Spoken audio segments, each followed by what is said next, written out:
So, this is an old debate. Producers or consumers? The opponents of free trade say we have to protect jobs. The proponents of free trade say, we need to let jobs be destroyed that are, can be done better elsewhere. And in return, we get cheaper products and services and higher quality goods and a higher standard of living. And of course, the restrictionist or protectionist answer to this is, well, what good does it do to have cheap products and services if nobody has a job? And so there's all this back and forth. How do we look at life? Do we make policies based on our nature as consumers or based upon our need to produce? And I've been over this before, but Bastiat has the greatest exposition on this, or disposition on this in economic sophisms. But if you think about it,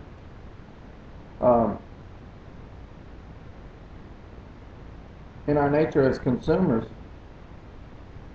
we are cooperative towards one another, working together collectively through the market. Each individual consumer brings higher quality products and services for a lower price to his fellow consumer. But as producers, we are antagonistic towards one another. If I produce tires,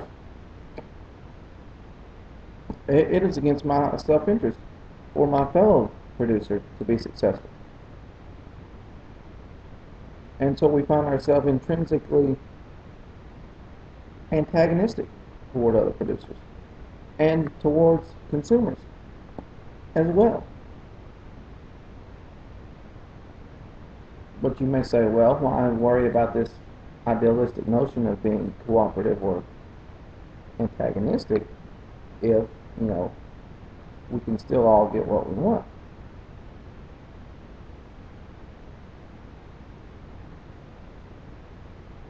Well, the thing is, when you look at economics through the eyes of the producer, fewer and fewer people get what they want.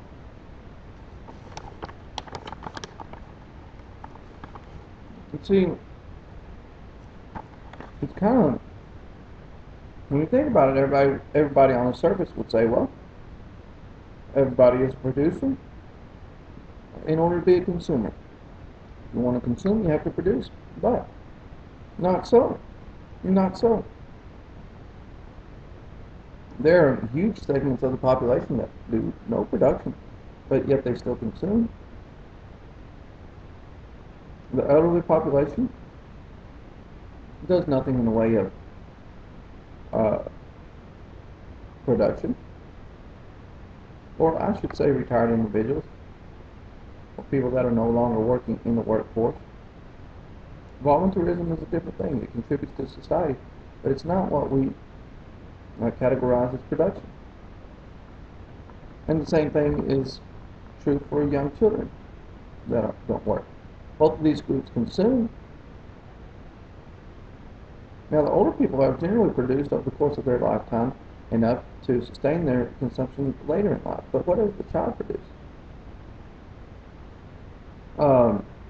Nothing. There are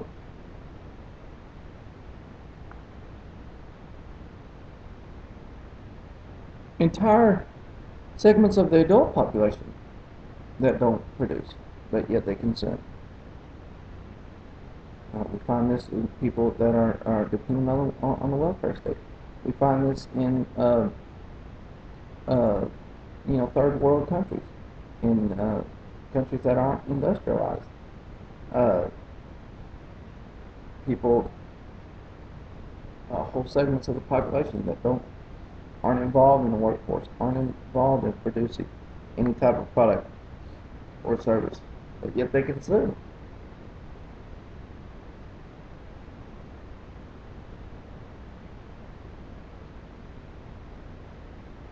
Of course, their consumption is severely limited.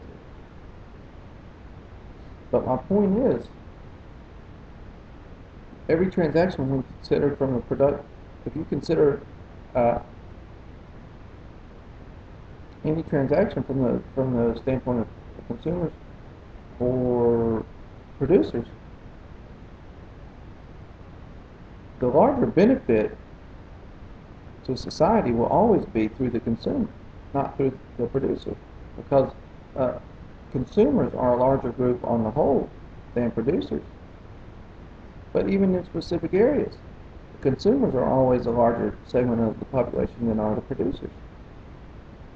If you think about me out there building tires, we have maybe 2,000 people that work out there with us, and we build roughly, uh, you know, 30,000 tires a day, up until recently anyway. And so over the course of a year, we make, 9 million, 10 million tires.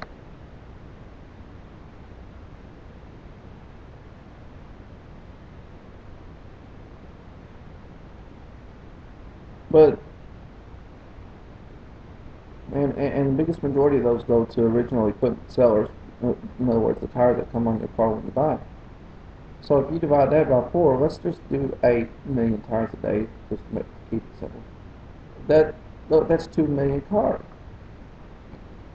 Now, if only one person per buys, if the car only benefits one person, we're up to the consumers that are affected, 2 million consumers. Now, when you think about tires, is it better that I'm able to charge you a higher price for tires, and the 2,000 guys out there have more stable job security and things like that? Or is the better gain for society for 2 million people to get cheaper tires? Of course, it's for the 2 million people to get cheaper tires. That's way with every product or service. That's that way with the farmer. You think there's more farmers or more consumers of farmers' products? You think there's more manufacturers of computers or consumers of computer products? Do you think there's more manufacturers of television or consumers of television? What about cars? Are there more consumers of cars or are there more manufacturers of cars? When you look at every single transaction, when you look at it from the consumer's viewpoint, the greater benefit to society and having a high standard of living comes through the eyes of the consumer. Through the consumer, not the producer. The other thing about this, and I'm getting low on my time, is that okay, I'm just going to make another video, but you have to watch the next video, and we'll continue this. The economics that is good for society should be looked at to the point of the consumer.